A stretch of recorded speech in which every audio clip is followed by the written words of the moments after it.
A former dealership mechanic recently came forward and said something that should bother every car owner in America. He said, quote, "We charged $400 for a repair that cost literally nothing. Not $400 for parts plus labor. $400 for a fix that requires baking soda, a toothbrush, and about 90 seconds of your time. And that wasn't a one-time thing, that was the business model." What he described wasn't a rogue shop, it was a system. A system built on flat-rate labor codes, manufacturer-recommended service intervals that don't actually serve you, and a simple bet that you won't know the difference between a real repair and a fabricated one. These are 7 repairs you should never pay a dealership to do, not because they're difficult, because they're designed to be profitable, not necessary. And the last one on this list, the one you're almost guaranteed to get sold on your next visit, is a service that multiple car manufacturers have publicly warned can damage your engine. But we'll get there.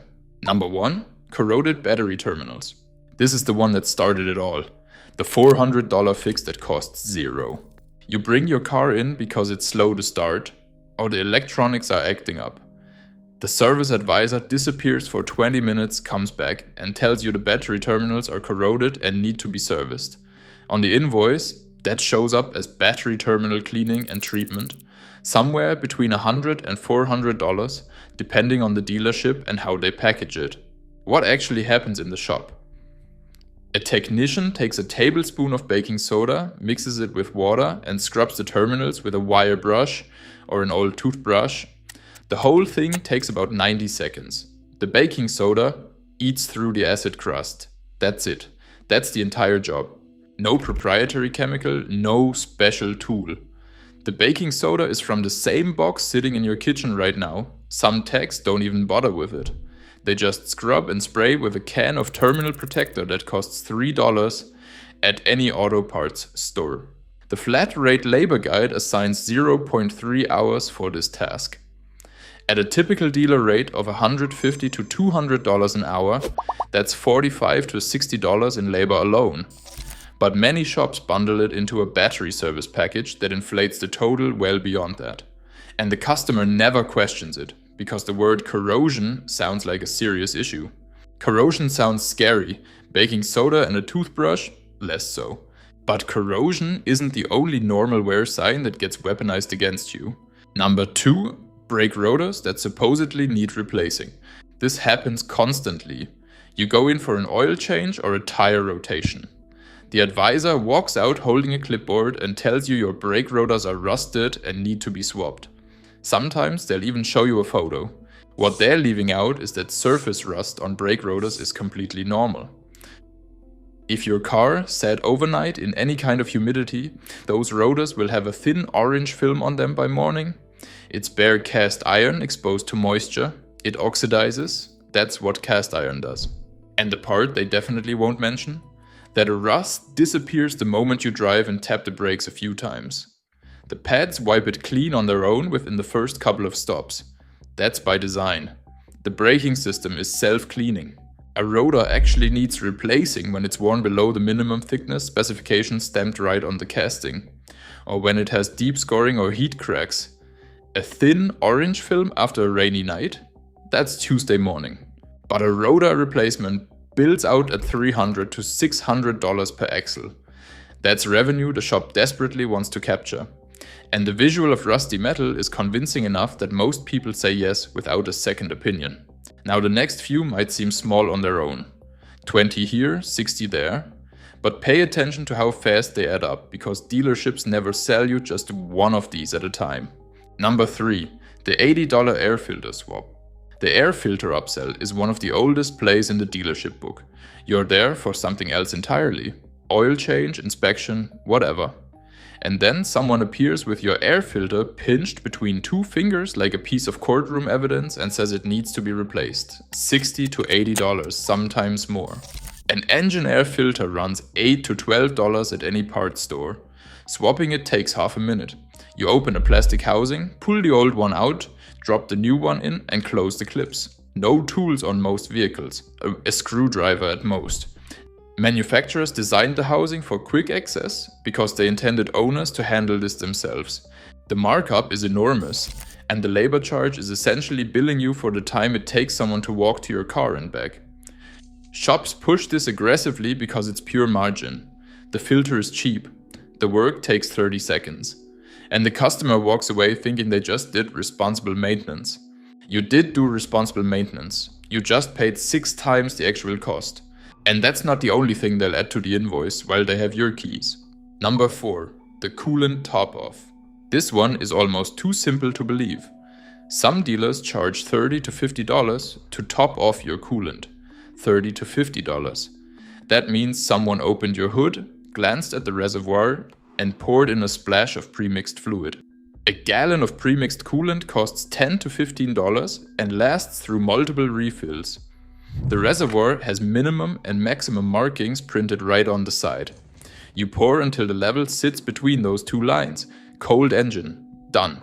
Now, if your coolant level keeps dropping, that could point to a leak or a head gasket problem, and that absolutely needs professional diagnosis.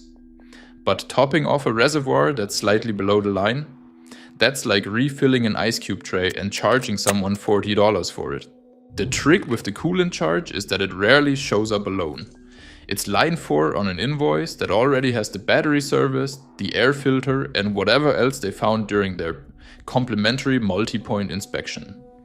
By the time you're reading it, you've already mentally committed to the total. One more small line doesn't register. Number 5. Windshield wiper replacement. Same principle. Wiper blade replacement at a dealership runs $20 to $40 per blade, sometimes higher for so-called OEM spec blades. That's $40 to $80 for a pair, plus whatever service fee they tack on. Wiper blades are built to be replaced by the driver. You lift the arm, press a release tab, slide the old blade off, click the new one on. Takes less time than reading the sentence. The blades at any parts store come with adapters for every common attachment type and printed instructions inside the box. Most stores will even install them for free in the parking lot if you buy them there. If you can open a bag of chips, you can change a wiper blade.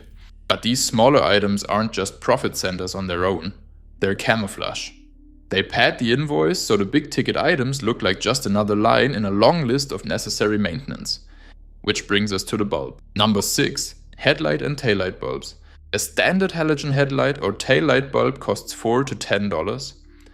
Dealerships charge $50 to $150 to replace one, and on certain vehicles, considerably more. On most cars built before 2018 or so, the replacement is that simple.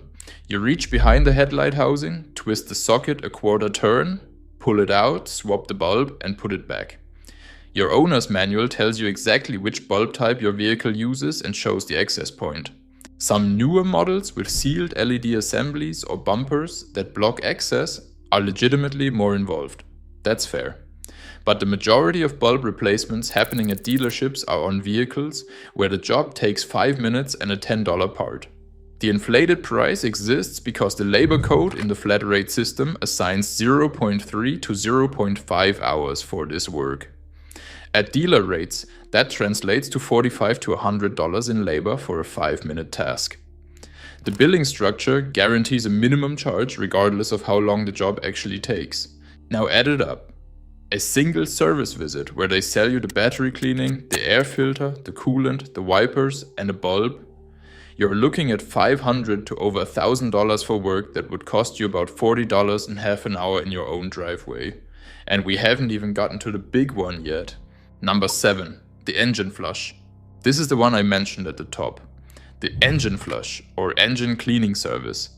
It shows up on recommended maintenance menus at 30, 60 and 90,000 miles. It costs $150 to $300. And according to the former dealer tech who spoke about this, it is, in his words, completely unnecessary for the vast majority of vehicles. What the job actually involves is this. A technician adds a solvent-based flush chemical to the engine oil, runs the motor for 10 to 15 minutes, then drains everything and refills with fresh oil. The idea is to dissolve sludge and deposits inside the engine.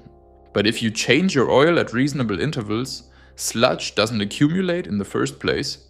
Modern synthetic and semi-synthetic oils already contain detergent additives that keep internals clean as part of their normal function. An engine flush on a well-maintained car isn't solving a problem, it's solving a fear. And this is where the engine flush stops being just a waste of money and starts being a risk. Multiple manufacturers have issued technical service bulletins warning against chemical flush products. General Motors states that crankcase flushing is not endorsed and that resulting damage to seals and bearings is not covered under warranty. Hyundai issued a similar bulletin in 2009 and renewed it in 2012. Ford's owner's manuals advise against using oil additives or engine treatments entirely. Mazda put out a bulletin explicitly stating that fluid flushing can lead to internal damage. These aren't rumors. These are the manufacturer's own documents. The aggressive solvents can dislodge debris that clogs oil passages or destroys seals. So not only is the flush unnecessary on a maintained engine, it can actively cause harm on a neglected one. A service that's supposed to protect your engine might be the thing that kills it. The engine flush exists on dealership menus for one reason. It's high margin, fast to perform, and easy to sell to anyone who doesn't realize their oil is already doing the cleaning. It's a solution to a problem that doesn't exist, sold to people who don't know any better. None of this happens by accident. Dealership service departments operate on what's called a flat rate labor system. Technicians get paid by the job, not by the hour.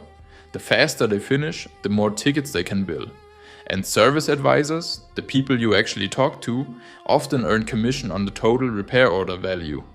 The higher the ticket, the bigger their paycheck. That's not a conspiracy. That's a publicly documented compensation structure. And it creates exactly the incentive you'd expect. Every interaction at the service counter is a sales opportunity. The corroded terminals, the rusty rotors, the air filter they hold up to the light. These aren't inspections, they're presentations. The fix isn't complicated. Know what your car actually needs, check your owner's manual instead of the dealer's recommended service menu, and learn the 5-minute jobs that cost nothing but get billed like surgery. Because the next time a service advisor slides an invoice across the counter with $1,500 worth of baking soda, brake dust, and engine snake oil on it, you'll know exactly which lines to cross out.